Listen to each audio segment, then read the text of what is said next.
everyone, it's Anthony Allen Ramos. All right, so international drag superstar Alaska is out with new music, Red, Beautiful Night for a Breakdown, Without Your Love. They're all so good. A new album called Red for Filth is coming early next year. In January, Alaska is heading out on a 30-city tour that I cannot wait for. But before all of that, we've got a memoir coming out on November 9th. It's called My Name's Yours, What's Alaska? And she's also heading to the Pasadena Playhouse production of Head Over Heels. I mean, clearly it's Alaska's world and we are just living in it. How are you? I'm good. How are you? Good. Okay, let's start with music because I'm living for these new songs. I think Red is, I think, my favorite so far, but that was the first one. But I love that these songs, you said were really much inspired by when you fell in love with music. It's a little 90s, little 2000s vibe. Tell me everything. Is that kind of what we're going for with this? Yeah, I want it to be like time travel. Like it's very 90s and 2000s because that's like when I got my first tape. Like it was an Ace of Base tape. And like it changed my life. And like music is something that has always been really special to me. And so like we're really time traveling. And that whole period of the 90s and like early 2000s, we're gonna cover like every genre that happened in there. So I mean, that era is my favorite too. Wait, I've got to go back to Ace of Base. What's your favorite Ace of Base song? Oh God. All That She Wants. I know that one's a good one. I mean, they're all so good. I really like Your Beautiful Night for a Breakdown. The vibe, I love the beat. How excited are you to be, back in person on the road, connecting with your fans, performing these songs? The tour kicks off in January. Super excited. Yeah, that's gonna be really fun. And I want it to be like a time traveling experience. And the music is really like intimate and it's very like personal and very fun. And so like I want to just like I want people to connect over it. And that's like the point, right? That's the point of music and like all of it. So I'm really looking forward to it.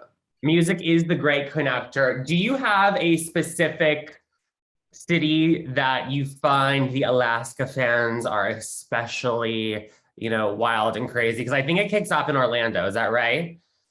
Yes, I Okay. think that's right. I don't, oh my God, I don't know. I mean, the LA fans, myself included, I mean, obviously eat it all up. But I mean, or is there somewhere you're looking forward to going to again, since we've all been kind of in this mode of staying home? I mean, I feel like New York is I feel like a local girl in New York because I'm there so much and doing shows there so much. So I'm looking forward to that. But I mean, there's also a lot of cities I haven't been to in years. And then we had like the world end, in 2020. And so I haven't been to a lot of these places in a really long time. So I'm really looking forward to it. So looking forward to it. And I think really what's so great about this moment is that really amazing queens like yourself are getting to put out like really great, legit music. And I feel like the biz is listening and we're all realizing that, this music is really good. How does it feel to be a part of this kind of change to be more inclusive for drag performers to actually, make great original music? I love it. And I've always liked working with producers that want to like elevate the music and elevate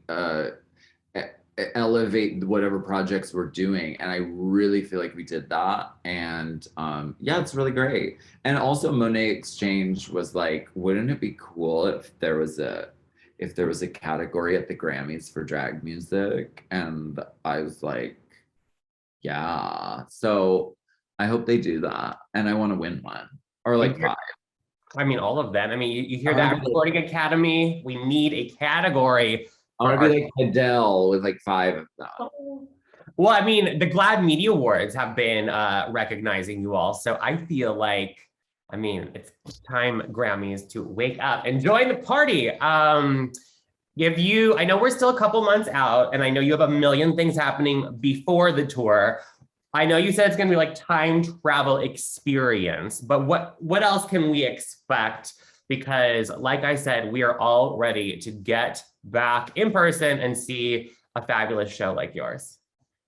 Well, there will be dancing and dancers and singing and music and something time traveling and something outer space. And aside from that, it's a surprise, Okay. which just means I don't know yet. Fair enough. You have a lot happening, but I will be there for the surprise when you come to LA. I'm very excited. Sure. Got to ask you, All Stars. You are, of course, one of the All Stars. What did you think about the All Stars 6, the way it all came down, obviously, with Kylie, Sonique, Love? I loved it. It was such a good season. I love all those girls so much. And Kylie is she's magnificent, and she really is like that sweet and nice in person. Okay. She just is like a lovely person. And aside from that, really good at drag. Aside from that, really really an important moment of visibility and representation, and like it's a big deal and it's major. Major is right. I just love that we had like 4 Southern girls in the finals. It was such a great finale. Everyone had an accent in that room. That's right, including Miss Tammy Tucker. But anyway, obviously we all got to know you through the Drag Race world, but now you have a memoir coming out. And that is, something to be so proud of, obviously, but also it's quite the undertaking. It comes out November 9th. It's called My Name's Yours, What's Alaska? What was it like to open the vault and, put it all on paper? Oh, look, there it is. It was dreadful. I mean, it's really difficult. It's like a horribly long therapy session that you go over the most dramatic and traumatic parts of your life, and then you go over them over and over again to make sure the commas are in the right place and all the capitalization letters are correct.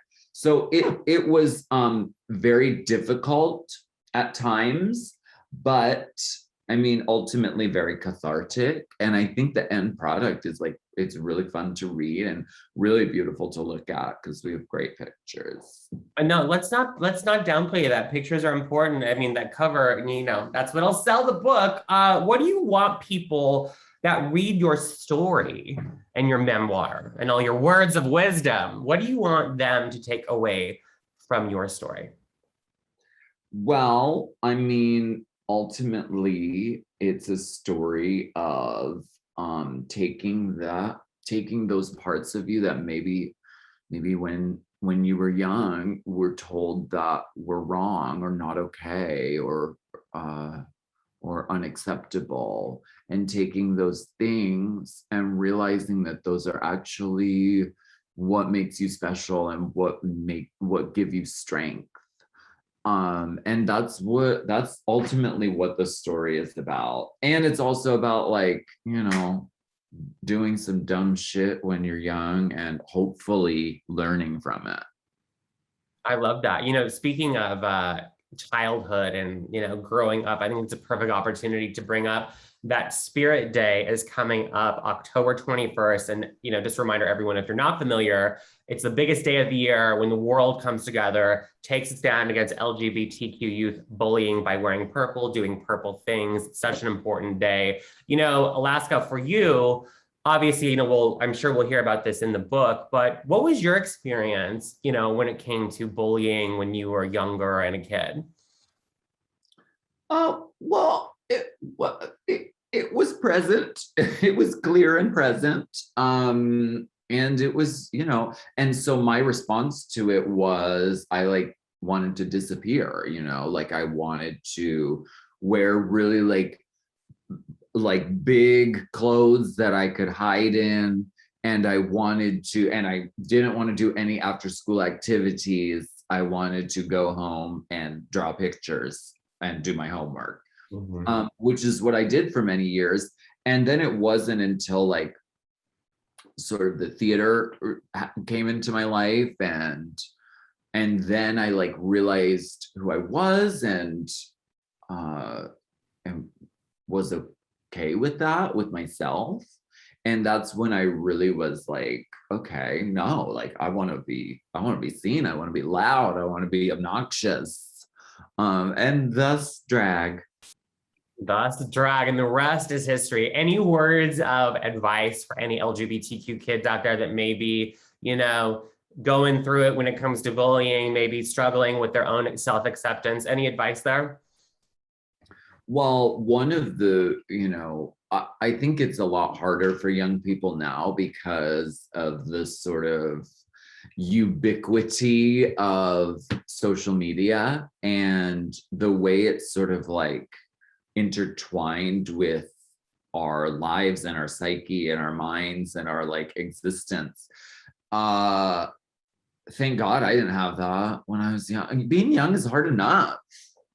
And so to have to sort of maintain this thing, like this presence of social media, and then wonder if it's being approved or if it's being disapproved of, that's a mess. So like, I guess my advice for young people is like, social media isn't real. Be sure to connect in real ways with the real world around you, whether that means the real people around you or the real surroundings around you or nature. Those things are vitally important. I could not agree more. Thinking about your impact and your road to this, becoming this drag icon superstar, I know that you've obviously inspired so many, and I know that a lot of people have seen you and felt represented, or finally they've seen themselves. Thinking back on your story when you were younger, was there ever someone, a film, a television show, a song, a music video, anything like that in media where you saw that and felt seen and represented and maybe even just inspired to kind of accept yourself? There wasn't really a lot when I was growing up, but which is weird and hard, because you're like, oh, I'm a little gay kid, but I'm obsessed with TV and with movies, but I don't see anyone that is me in there. So it's a weird thing of like, do I exist? Am I something that exists outside of the world? Like, that's weird. So it was like, it came from different ways. Like, I really identified with Catwoman from Batman Returns, which Michelle Pfeiffer, yes. Yeah. And I guess when you look at it, it's like she was like treated very badly. I mean, she was pushed out of a window, and then she sort of came back and said, you know what? No, I'm not going to shrink. I'm not going to disappear. I'm going to fight for what I believe in, and I'm going to pull a raincoat out of the closet and sew it into a sickening catsuit. So like, I don't know, I felt very inspired by her. I like that. I could totally see that. I mean, I remember seeing that too, and I was like, you know what? Catwoman is got it. She's pretty cool. What else is pretty cool? We must talk about. Like I said, you have 100 projects in the works. Here in LA, if you are here, check out the Pasadena Playhouse. Head Over Heels, of course, the Go-Go's musical. You are a part of the cast, and I believe it's running in November and December. I mean, how cool is this for you? It's really major. And I saw Head Over Heels in New York, and Peppermint was in it, and I loved it. And so like, they're doing it at Pasadena Playhouse. They're like envisioning it as like a dance party, like rock concert kind of thing. The cast is so awesome. The team is so fierce. So like, I get to like be a theater girl again. Wow, work. Have you talked to Peppermint at all? I know, like obviously Peppermint was so amazing. And did Peppermint give you any words of advice or any tips or anything like that? She just said it's really, really fun and to enjoy the process. And my friend John Riddle, who's in Phantom of the Opera on Broadway, he said just make sure that you have tea in your dressing room. And I'm a tea freak, so that's gonna be I need a tea setup. A little tea setup. I mean, that's different than spilling the tea. You actually want actual tea, right? I'll never spill it because Well, Alaska, congrats on everything. Just a reminder, everyone. So the music, 3 songs are out right now. The album Red for Filth will be out early 2022. January 2022, Alaska's heading on the road for the Red for Filth tour, going all over the place. So get tickets, go online. They're available right now. Then November 9th, the memoir will be out. Sounds very inspiring.